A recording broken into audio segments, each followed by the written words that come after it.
Hey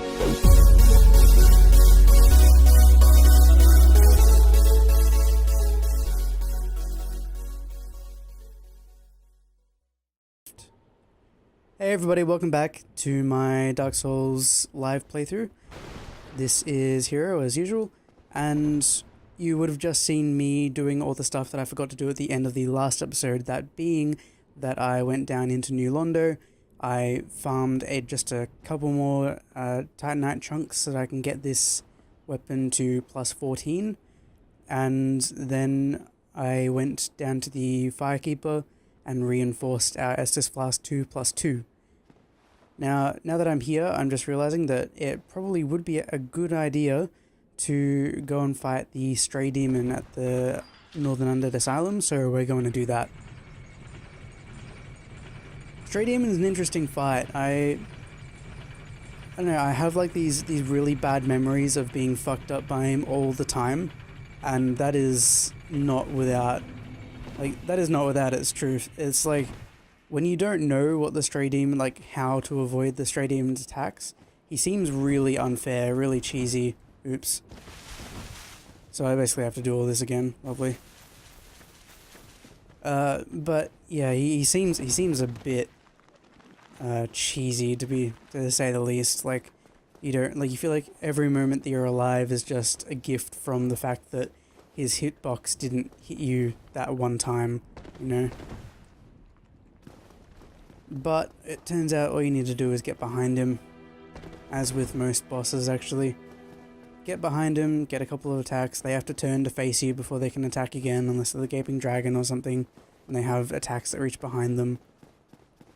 Yeah, that's generally how bosses go. Dark Souls was actually the game that kind of taught me to get close to enemies, to get close to bosses when you're fighting them, because often bosses and stuff, because they're large, they have these huge, far-reaching attacks.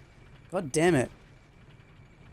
And because they have, like, usually their weapons are high up above you, when they swing, they actually can't reach you. So what that means is that you get these moments where, like, for like Quelaag, if you hug her, like her mouth to the left or to the right of her mouth, like her sword attacks go right over your head, and you can deal damage to her. And the only defense that she has against that is to do that really, is to jump, or to do that big AoE explosion attack. And Dark Souls did a lot of things to teach me stuff like that. Also, I never noticed this red patch on the right arm of the warrior armor. Guess I've never worn it for long enough. It'll probably look really nice on PC. Thankfully. We finally made it, that's good. Also, I apologize for my voice in the last episode. Last couple of episodes, actually. I was a little bit raspy or tired sounding, because it is currently very hot in my room, but it was really hot in my room yesterday, so I apologize a lot for you having to deal with me basically just being all tired and lethargic and heated. But I really wanted to play, and I really wanted to get some of this done so that I could get some editing done, and I sat down this morning and I actually got all of the editing done, which is good. So you should be getting all the episodes pretty soon, which is great. Finding out that this live playthrough thing is kind of really great for like how much work versus like productivity there is, because like as I've said, like doing another project, like a challenge run that takes me almost 20 hours to complete. I do 20 hours of gameplay and you get maybe 4-5 hours of videos, which is basically 25%. Well, it is 25% of the work that I put in is what you actually end up seeing, and there's a lot of editing and getting the narration software to work. Well, I use Premiere, but sometimes the narration tool can be a little bit fucked, to say the least. These torch hollows, they're much stronger than you think they are. Thankfully that didn't hit me. Come on. Do I actually have anything I could trade with Snuggly at the moment? You can trade each of the moss clumps for Twinkling Titanite. Not sure there's really anything else though. This copper coin's only useful to give to Frampt, gives you like 1,000 or 2,000 souls for it. Not a lot at all. There's no point to those coin items. They're just, you find out that they're worth a little bit more to Frampt, and that's pretty much it. But we're at this bonfire, and that means that we can immediately go fight Oscar. Because he's hollow. He's got a fantastic shield, which we'll use for the Four Kings fight.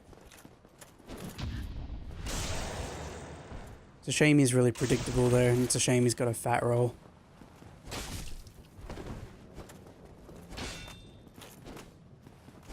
Yep. Poor old Oscar. No, buddy. Press shield, very good. It also only weighs 3 units, so it's exactly the same as the grass crest shield. I know it's really like vanilla, sort of, you know, of course you'd use this to use the grass crest shield on a playthrough like this, but I'm not really here to be all that unique. I just want to play the game, and I want to, you know, show you guys how I play these games, how, you know, just because I'm good at Demon Souls doesn't mean necessarily that I play the games very well at all. You just see the best parts. Really. That was really weird how he acted.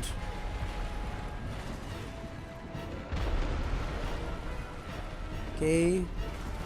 Bullshit.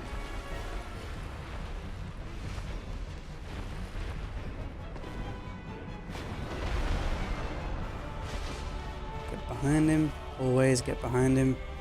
Does this attack. Whoa, okay. Has more range than I thought it did. I'm a dummy.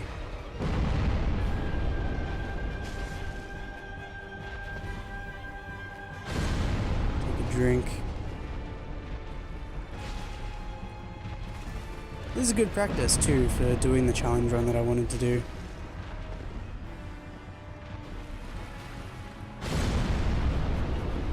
Learning how to dodge and stuff again.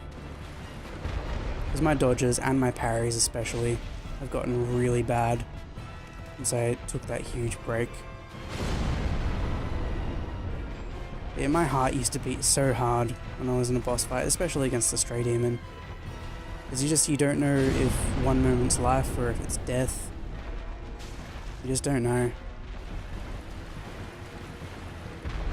It's got a lot of HP, but if you're good enough, you can just come here with the Drake sword, because it's powerful enough, and you can get a Titanite slab, and that was a good way to get fast Titanite slabs back when you did like the old school muling with, you know, you just like go through the game, get the Drake sword, and then grab the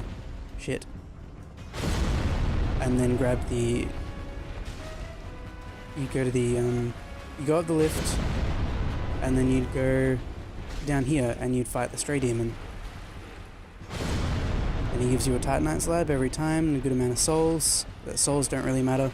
And you just put it in the bottomless box, and then you bottomless box glitch again, and you've got one more Titanite slab, and that's how people used to get more and more of these items before people just did full, like, entire mules. I expected to get hit then. Expected to get hit then.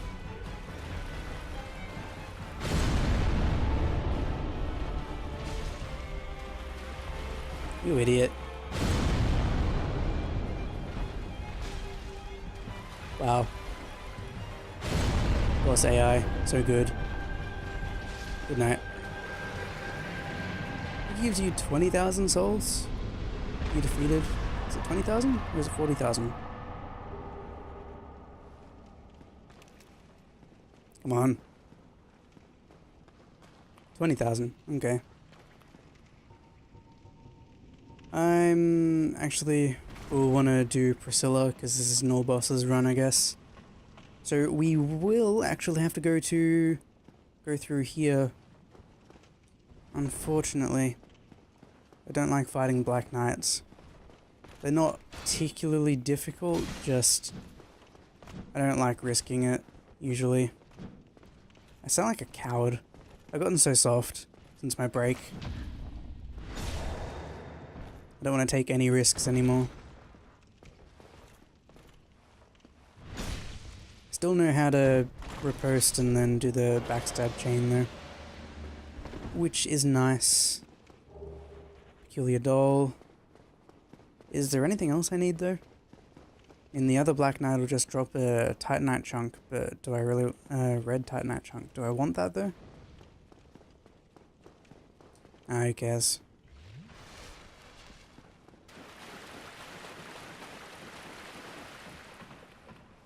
So we're going to be heading back to Firelink and then to Andre. We'll get this Claymore to plus 15. We'll get the strongest weapon trophy because apparently I've never done any of this before. And yeah, sorry, something behind me just made a really odd noise, like something electronic. I don't entirely know what it was. A bit disconcerting when you're doing stuff relating to electronics, and this is a live playthrough, so I can't exactly do shit again. But nothing stopped on Audacity, and nothing stopped on my recording program, and my computer's not turned off, obviously, so I'm doing alright, I think. Let's skip the rest of that cutscene.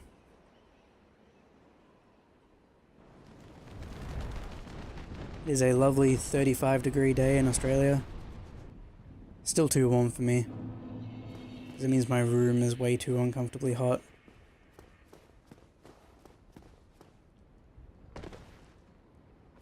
And we're going to be going to, yeah, Andre, like I just said.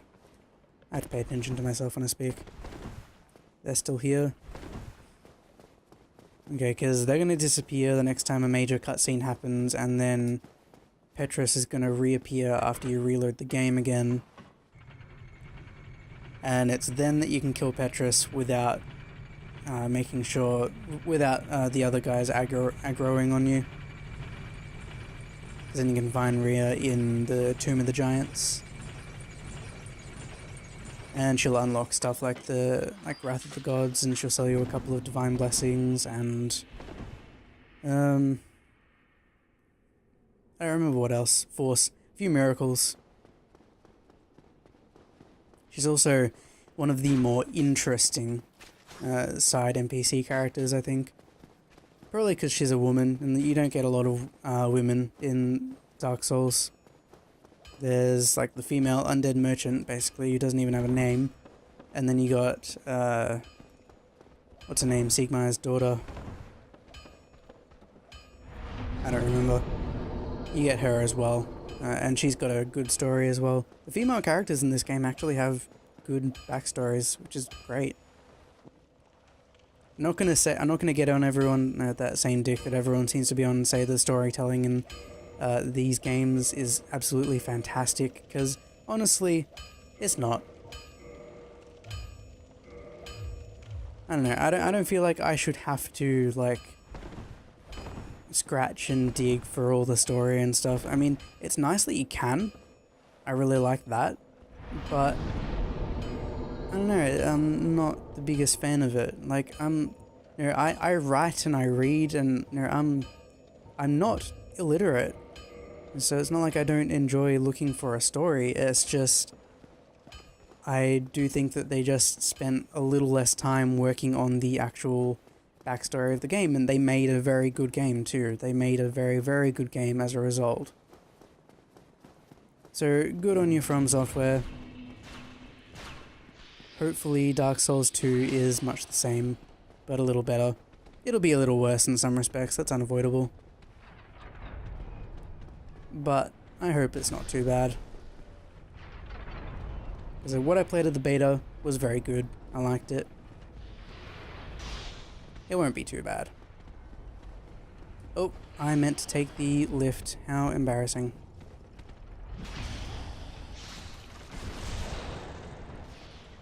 Is that a one-shot parry? Yes, it is. Very good.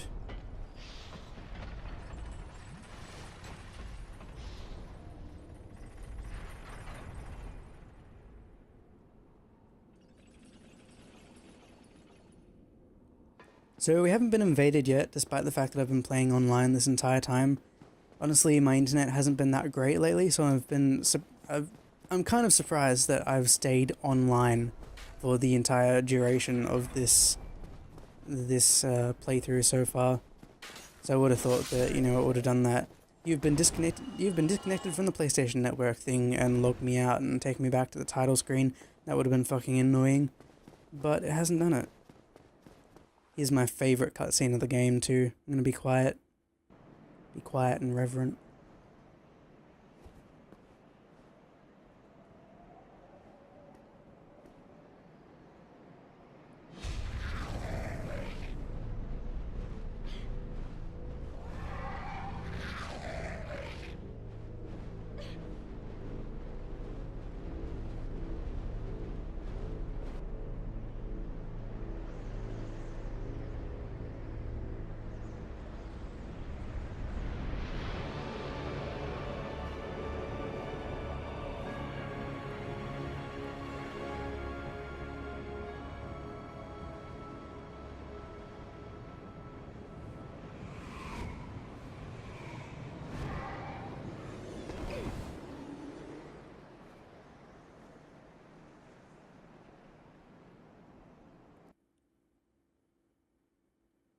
Anor Londo is fucking beautiful.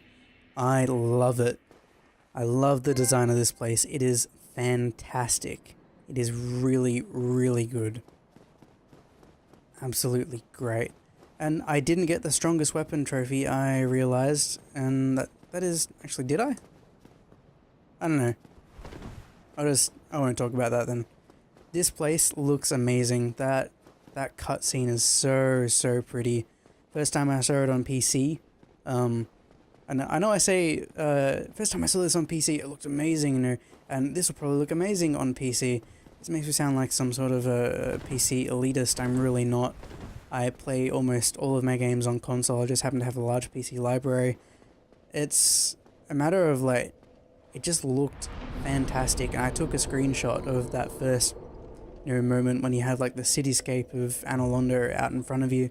And I showed it to a friend on Steam, and he was like, holy shit, what game is that from? And I said, Dark Souls, and he said, really? Because that game looked really grimy and shitty and ugly, and I'm like, yeah, it does. This place isn't, though. I might pop all these souls. Actually, I won't. Yeah, I'll pop Quelags. And I'll pop the Iron Golems, and I'll pop all my Brave Warrior souls. Because I'm not going to make any of the weapons that these boss souls do. That's about 8,000 souls in there. That's 5,000.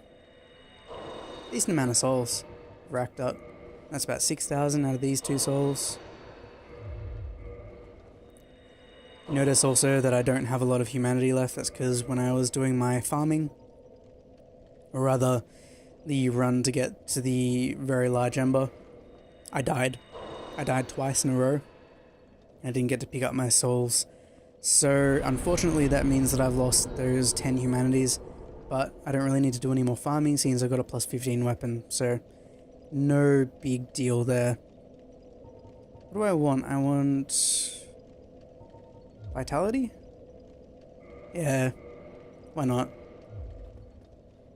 I've got a good amount of endurance. I can fast roll with what I want to use at the moment. I don't really have any heavier armor that I want to be using, so actually when I get to take off the rapier, when I get to into the castle, I might grab Havel's stuff because I like Havel's gauntlets. They're really sexy.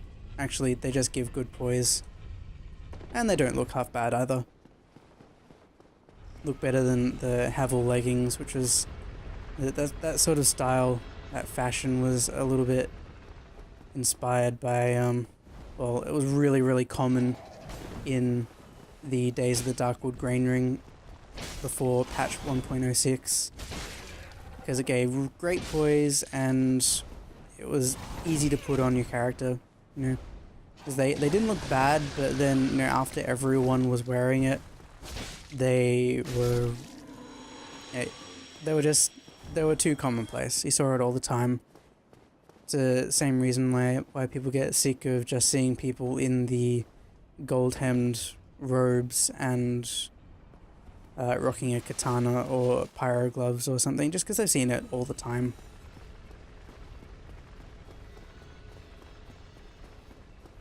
I hate this section so much. Like, there's no reason why I should fail at it, it's just occasionally I really screw up and I just fall off. I hit left or right too early and I fall off the rafters. At least this isn't a speed run though, because in a speed run you'd have to do this basically without dying, and you'd have to make a really risky jump at the end, and if you fail that, it's a decent walk back to here.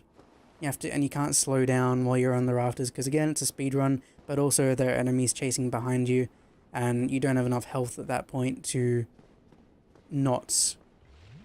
don't have enough health at that point to, like, justify...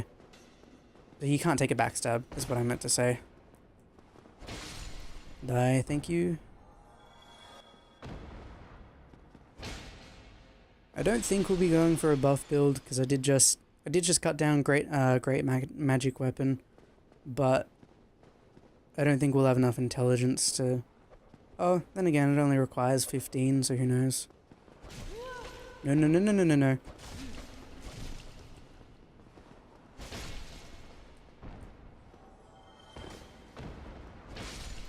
Okay, good. I was a little bit quiet then, but it had to be done. Alright, so the danger of this section is pretty much done. Alright, that's good. First try. Fantastic. Sweet. So, next we have the bonfire at the bottom of the ladders. This rotating staircase though. You cannot do backstabs or ripostes or animations on this bridge, because for some reason the game classing it as a moving entity means that you can't do special stuff on it. Really weird, but okay. The next gargoyle. Come on, are you gonna... Oh, he usually falls down there and you can do a plunging attack. Not today though. Smarter than the average gargoyle, I suppose.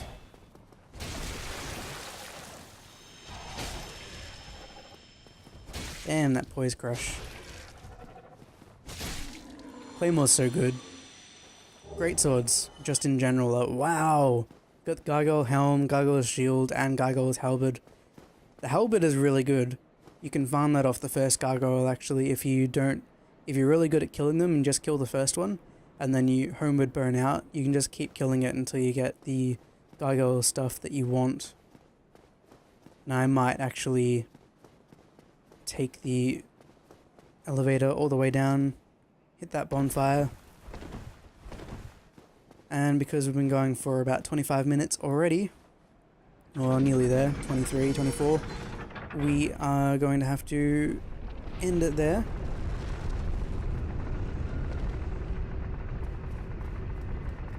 And then we'll be doing the archer section, which you do not need poison arrows for. You just need to know how to parry. Of course, I'm going to embarrass myself with this because I probably won't do very well against the Silver Knights, which is going to be really embarrassing. Bonfire lit. It's good. Can I level up? No, but do I have any souls that I can pop? No, I think I popped all of them. Yep. Damn, I'm like 700 souls away. Ring that we're never going to use because we're not a miracle person. And I guess that finishes off this episode.